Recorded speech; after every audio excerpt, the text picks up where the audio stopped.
नमस्कार मित्रों, मेरे स्पिरिचुअल कनेक्ट पे आप सभी लोगों का हार्दिक अभिनंदन है मित्रों। आज मैं आप लोगों को धोखेबाज लोमड़ी के बारे में सुनाने वाली हूँ बच्चों। तो चलिए हम लोग शुरू करते हैं धोखेबाज लोमड़ी की कहानी। बहुत समय पहले की बात है। जंगल में एक लोमड़ी टहल रही थी। उसे एक खट्टा कट्टा गधा दिखाई दिया। उसे देखकर लोमड़ी ललचा गई, लेकिन उसे लगा कि वह उस ताकतवर गधे का शिकार नहीं कर सकती, अतः उसने उससे मित्रता करने का निर्णय लिया। लोमड़ी गधे के पास गई। उसने गधे के सामने मित्रता का प्रस्ताव रखा। गधे ने भी बिना सोचे समझे उसे अपना मित्र बना लिया। लोमड़ी हमेशा गधे का शिकार करने की ताक में रहती थी। उसी जंगल में एक शेर भी रहता था। एक बार दूर से ही शेर की नज़र उस गधे पर पड़ी। लोमड़ी ने जब यह देखा तो वह समझ गई कि शेर भी उसका शिकार करना चाहता है। लोमड़ी डरते डरते शेर के पास पहुंची। वह बोली, महाराज, मैं जानती हूँ कि आप उस गधे का शिकार करना चाहते हैं। मैं इसमें आपकी मदद कर सकती हूँ, लेकिन आपको मुझे भी उस शिकार में से कुछ हिस्सा देना होगा। शेर ने लोमड़ी की बात मान ली। लोमड़ी ने शेर के साथ मिलकर एक योजना बनाई। अगले दिन वह गधे को लेकर उस जगह पहुंची जहां शेर पहले से ही घात लगाए बैठा था। शेर ने बड़ी सरलता से उस गधे का शिकार किया। जब लोमड़ी शिकार में अपना हिस्सा लेने पहुंची तो शेर ने उसका भी शिकार कर लिया। तो इससे बच्चों ये सीख मिलती है कि जो दूसरों को धोखा देता है उसे भी धोखा ही मिलता है। सोच समझकर ही किसी पर भरोसा करना चाहिए। धोखा तो कभी देना ही नहीं चाहिए, सोचना भी नहीं चाहिए।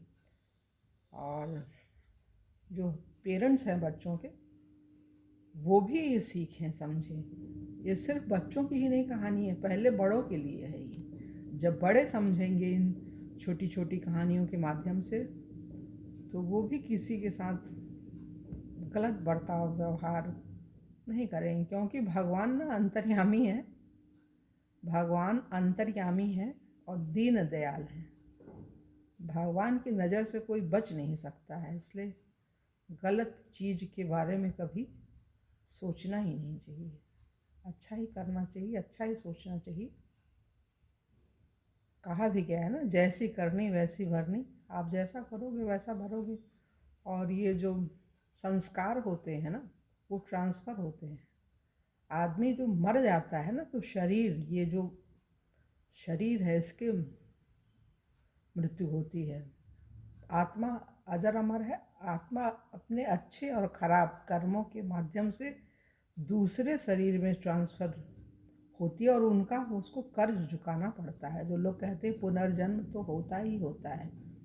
और हमने भागवत में भी सुना है बच्चों कि भागवत में जो भरत हमारे राजा हुए हैं, जिनके नाम पे हमारे देश का नाम भारतवर्ष पड़ा है, तो वो अपने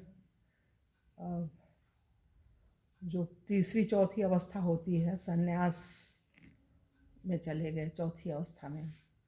और फिर वहाँ जा कर के उनको एक दिन दिखा कि एक हिरनी है।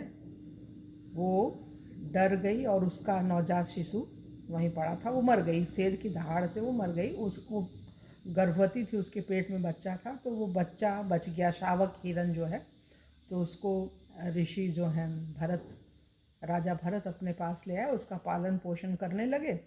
तो एक दिन हिरनों का झुंड आया और उसमें वो हिरन चला गया। तो वो बड़े दुखी हुए और मरे तो वो हिरन बने। और ये जो ये था हिरन, ये राजा रहुगण बना। और ये हिरन बने, उनको सब चीज़ें याद थी उस जन्म में भी। और तुरंत फिर वो जल्दी से हिरन की योनि से निकलकर पुनः राजा के घर में जन्म हुआ। मतलब एक सामान्य व्यक्ति के ही घर में उनका जन्म हुआ। और वो जड़ भरत के ही रूप में रहे। उनको सब चीज़ें याद थी।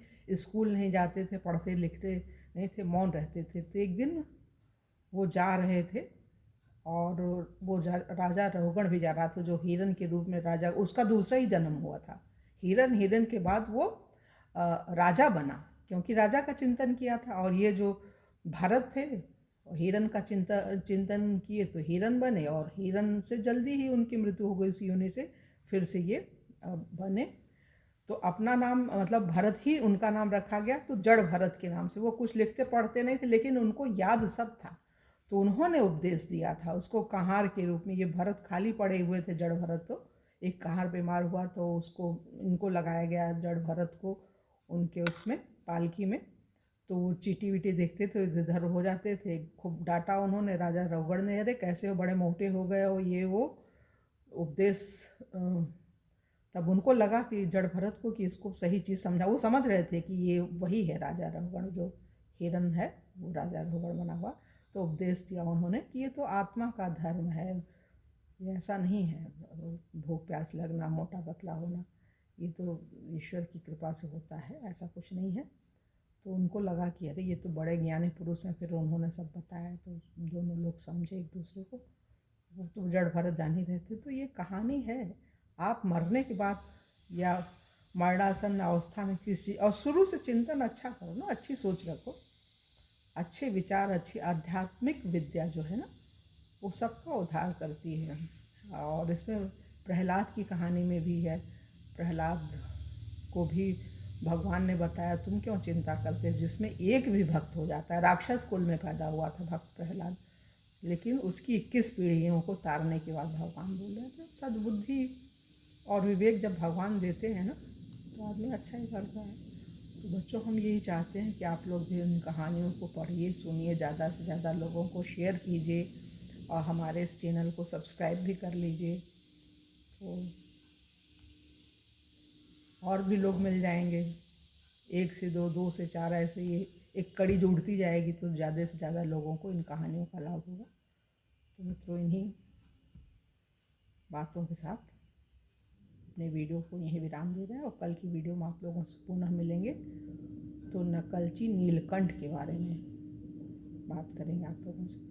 तब तक के लिए जय हिंद, जय भारत, ओम शांति, ओम शांति।